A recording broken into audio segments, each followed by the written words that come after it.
Sino ang pumatay kay Lapu-Lapu? Ikaw, Michael. Ba, hindi ako, sir. Kahit mahirap lang kami, hindi ko magagawa yun. Anong kalokohan pinagsasabi mo? Ang tinatanong ko sa'yo, sino ang pumatay kay Lapu-Lapu? Hindi nga ako, sir, eh. Tarantado ka talaga, no? Gusto ko makausap ang tatay mo. I want you to bring him here. Understand?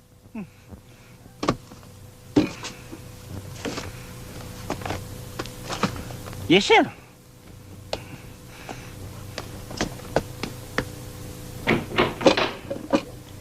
Tay, Oh, Michael, tay, ibig daw kayong makausap sa eskwela. bakit? Kasi o itay, tinanong ako kung sino ang pumatay kay Lapu-Lapu. Oh. Ang sabi ko, hindi ako. Ngayon, kayo ang gustong makausap. Lagot kayo, tay. Teka. Bakit ako? Lalong hindi ako pumatay kay Lapu-Lapu. Anong malay ko ron?